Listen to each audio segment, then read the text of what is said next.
Hello, everyone, and welcome back to the SirLinksalot podcast. I am your host, Artemis, and today we actually have a very exciting guest because in today's episode, we're actually going to be talking to someone who's on the SirLinksalot team.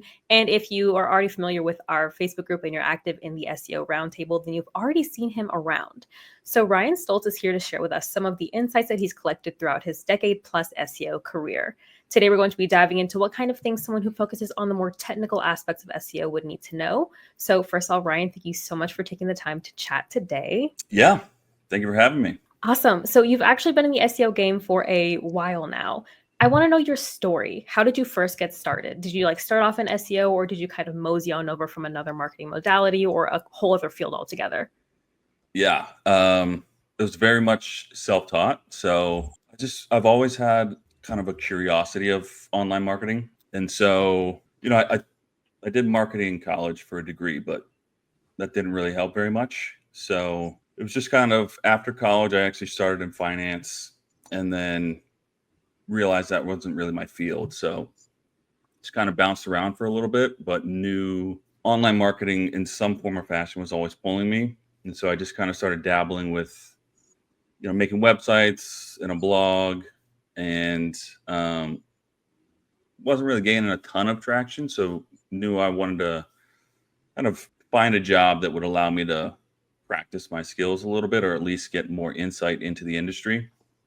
And so that's when moved to Austin and got my first SEO job, but it was more of a sales job. So that's where I met Nick, and he was my little sales buddy. We were on the same team, making a ton of outbound calls every day, and calling small business owners and selling them SEO. So that was good just because it got you into the mindset of what people are looking for and how to sell SEO. And then from that point, I approached Nick and we were like, we gotta start our own thing.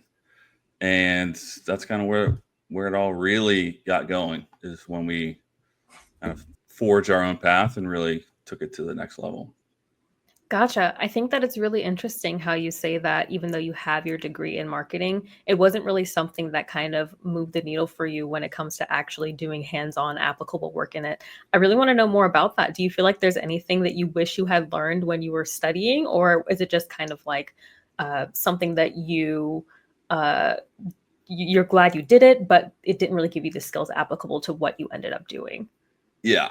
I'm glad I did college just for the experience, but in terms of applicable skills, I got no skills. I guess the social aspects of it were beneficial, but the life experience was certainly beneficial. But I also had to pay a good portion of my own college. So coming out of college with a ton of debt, which was certainly, I did to myself a lot, because I studied abroad in Australia for 6 months. And back then, so this was 2006, you could get student loans like candy.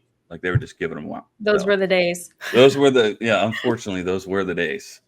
So I basically just picked my own dollar amount, and they just sent me a check into my bank account, which was great. I had a blast, but regretted it when I had to start paying that loan back after collage. And then you start paying the loan, and then you're like, wait a minute, what is this? I was like, this is not how I pictured this. You're definitely not alone on that. It was one. I was looking more like Monopoly money. I was like, it'll figure itself out. It did not figure itself out. So yeah, in terms of marketing, it's just it didn't. SEO. Obviously, they weren't really teaching SEO in college back then. So, it's just nothing I really learned in college transferred over to what I actually do for a living. When it comes to applicable skills, there's something that I saw in your work history that was really fascinating to me. So you did start a company yourself, and that ended up having over, correct me if I'm wrong, 200K in USD for revenue, right? Yep. Yeah, that's really impressive. And that's not a small thing to do. How much of what you learned in the marketing part of your life was applicable to your journey when you decided to start that company? So from college, not much. But at that point, I'm a very, I'm I didn't really learn much in college in terms of education, but I like to learn. So continuing education, just kind of finding my own resources and learning on the fly. I still do that today. Right. And throughout your career, did you pick up any skills that helped you with that venture as well? Yeah. So at that point, I had been dabbling in the online marketing field and like doing websites and like the sales skills in terms of selling SEO. That helped. Um, that job definitely helped in terms of kind of understanding what customers were looking for. And so that's when Nick and I were like, all right, let's give this a shot. And we just kind of bootstrapped it. In the marketing aspect, I would actually give Nick a lot more of the credit. I would say I was certainly more of the behind the scenes kind of technical like SEO aspects, but Nick was grinding away in the Facebook groups and constantly posting and replying and gaining that traction. That's awesome. For those of you who aren't familiar with the SirLinksalot lore, Nick is actually our founder. And he also worked with Ryan on the aforementioned business that Ryan was just talking about. So it seems like you have a very strong technical background in SEO in general. I want to know, like, obviously throughout the past 10 or so years that you've been in the field, it's evolved a lot, like the technical aspects of things. Do you find that those smaller technical fixes, small or big actually, kind of move the needle as much as they used to? Or, are things starting to change a little bit on that front? I mean, I think it's starting to change a little bit on that front. I still think I don't do a ton of local SEO anymore, but before my current role, I worked at an agency and a lot of more local SEO. And so this isn't really I wouldn't call this technical, but they were a water park. So they have national company that have water parks all over the US, like 18-ish water parks. And so they had all of their Google My Business listings, and each listing had just the brand name. And so it was annoying for me when I was trying to work on the Google My Business listings because they all had the exact same name. So when you're Googling as a potential customer, and you have two water parks that are somewhat close in distance, you can't really, it's kind of hard to, when you're looking at it, to be like, differentiate between the two. Yeah, that's rough. So what I did was I just went into all their Google My Business listings and updated all of the names to have their brand name plus water park plus city. And so that small change doubled their Google My Business traffic basically overnight. Like it was crazy. When I saw it, I was like, geez. So I still think that works today. Like if you can get the keyword in the brand name for the Google My Business, I think it helps a lot. But yeah, that definitely makes a big difference. And that's also just like a relatively small change that you just make that one tweak and then all of a sudden their traffic starts going through the roof. Are there any other like smaller changes that you see that are more common when you're first, like per se, auditing a website for one of your clients? And then you see this one little small change. You're like, hey, if you guys just change this, it's going to make a big difference. And then they just started blasting off after that.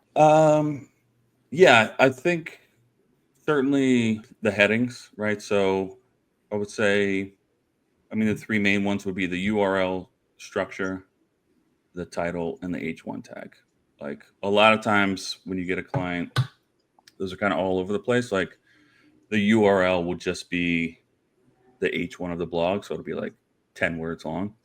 So if you can clean up the title to have the keyword at the front, clean up the H1 to make sure the primary keyword's in there, you can get some pretty good gains just by fixing those kind of small things that they don't really pay attention to. So those are pretty common ones that people tend to drop the ball on if they don't actually have a specialist on staff, right? Those I see a lot. Yeah. Yeah, that makes sense. So in general, you said that you like to optimize things like the heading and the title and things like that to make sure that the keywords are where they're supposed to be. What does your approach to keyword research look like nowadays? Has it changed throughout the past 10 years or so, or do you normally follow the same formula as you did when you kind of first got started and maybe stick to the basics a little bit more? I think I've gotten better at it as the years go on. So I think I have a better sense of what to look for. Right. With things like, with like AI and like the zero click searches and all that, it can get a little bit more like hairy. So I wanted to know if you've kind of had to pivot to adapt to that a little bit, or if the basics still more so apply. Yeah.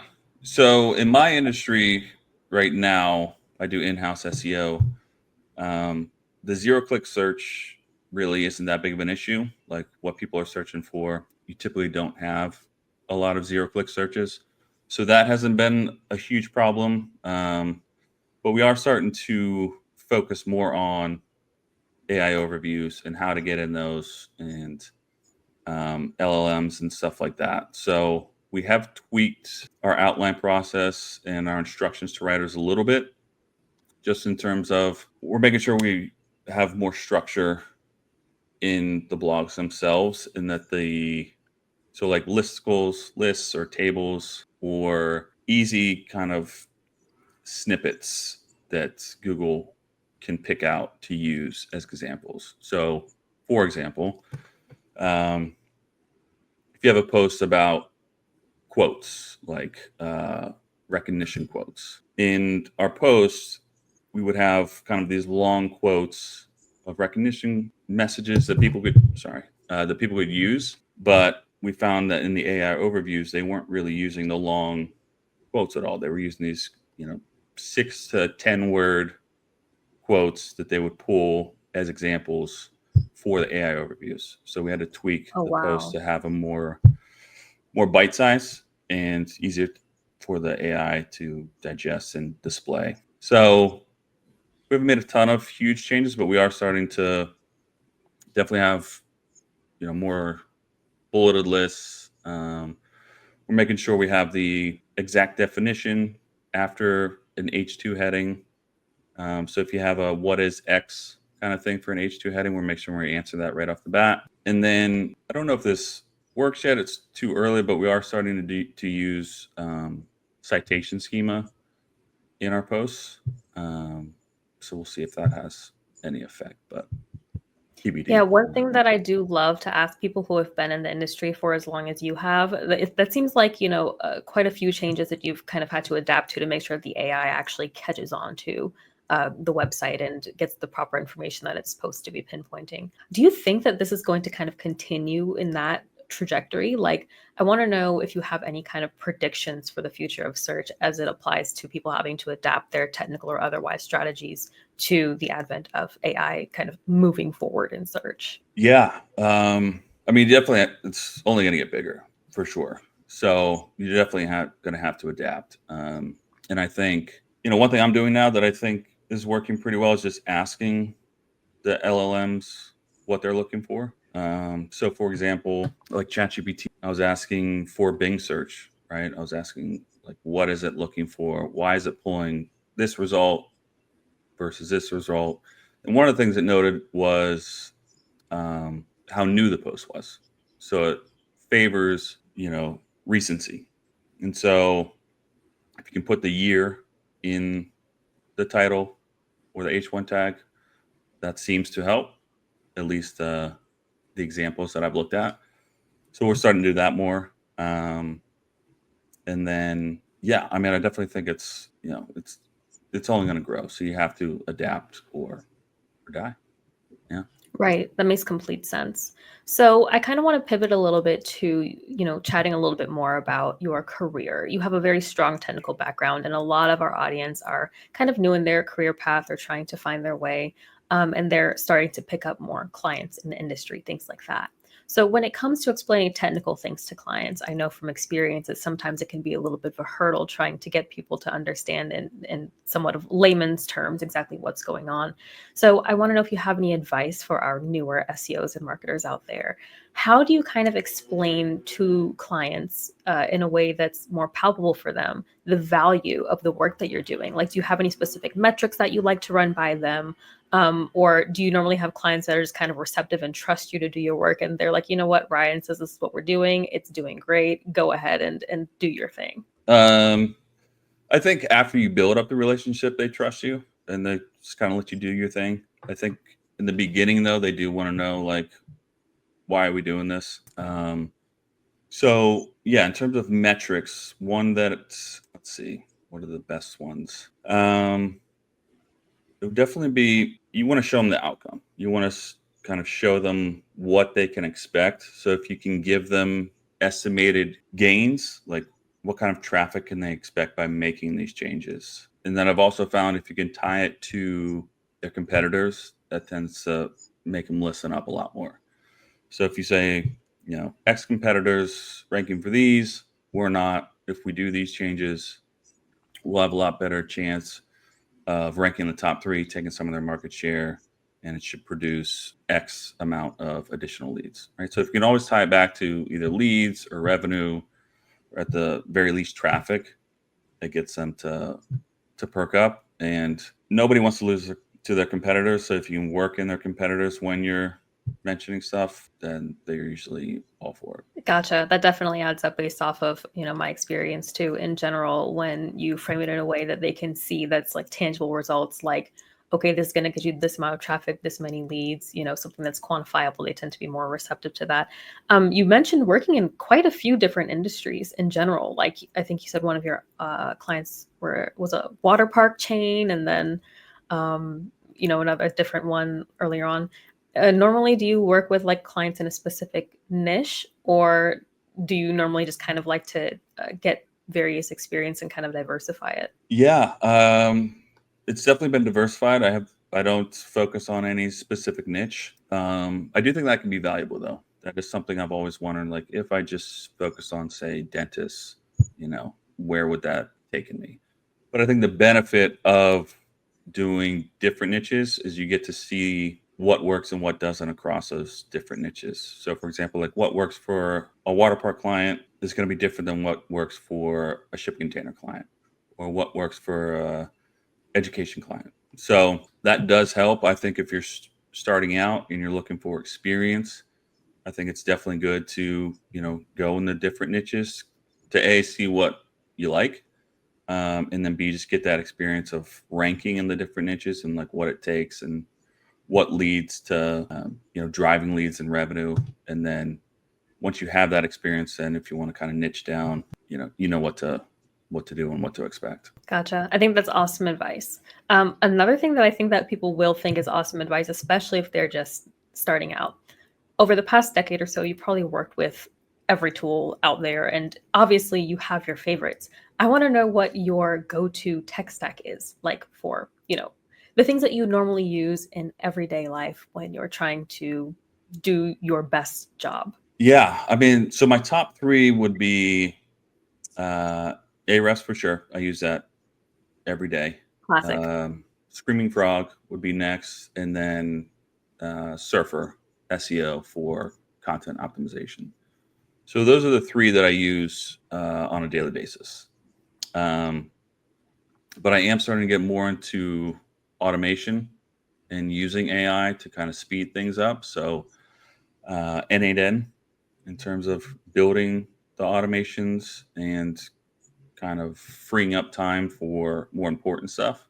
I've started to use that a lot more. So I think it's Gotcha. What kind of exactly interesting. part of the process are you starting off with automating? I know that it might be a little bit more a little later on, but what is your go-to when you're trying to free up time for yourself right now? Yeah. So the one we just did recently was outline creation. So we have a N8N automation that takes, you fill out a form with the keyword, suggested word count, and then you just click a button and it takes it through various stages of. So we have found that Claude works better than ChatGPT for creating the outlines. Still testing that a little bit, but yeah. So we take it through various stages of scraping the top 10 results, getting all the headings from those results, and then putting it into Claude to create an outline based on, Google guidelines, and then a couple extra steps in terms of fine tuning the outline. And we have a brand step to kind of match it to the brand to make sure, we're getting in their product or their kind of perspective on things for the outline. So outlines is one. And then the one we're working on currently that's not done yet is N8N automation for editing content when we get it back from the content agency that we use. Gotcha. That's pretty comprehensive. And it sounds like even though you're kind of using AI to help automate parts of the process, that you're still doing a lot of the heavy lifting there. So I'm just curious, what do you want to kind of see automate? Like, which part of your job are you like, okay, well, I'll do this, but I'm not a fan of it. Like, I will reluctantly do this. And I just wish that there was a way that I could just not do this. Do you see yourself finding like one specific part specifically for you to try to replace as soon as possible? Specifically so yes, I still help with reviewing the outlines. So anything content related, I'm not really a fan of. So reviewing outlines or reviewing content. I don't review content anymore, but I do review the outlines because it's pretty important to make sure that you get that right for the writer. Of course.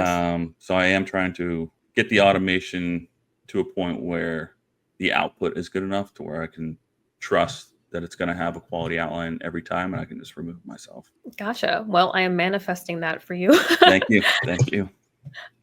So first of all, thank you so much for taking the time to chat today. I feel like I've sufficiently picked your brain with some knowledge that not just myself, but everybody who's watching us is definitely going to see great value in. So thank you. And for everybody who is watching or listening on Spotify, which we now have up and running, definitely check out our Facebook group, the SEO Roundtable, where you can interact regularly with other experts such as Ryan and just get that community feel to where everybody's just sharing what they're doing, what's going on, and things like that in the SEO world. So thank you so much for taking the time to chat, and I will see you guys soon. Awesome. Thanks, Artemis. Thank you. Bye. Bye, guys. Hey everyone, thanks for watching. If you found value in this video, be sure to like, comment, and subscribe so you can stay up to date with the latest in SEO strategies. For more in-depth resources and premium link building services, visit us over at SirLinksalot.co. And if you're looking to connect with other SEO professionals, join the conversation in our Facebook group over at the SEO Roundtable. Thanks a lot.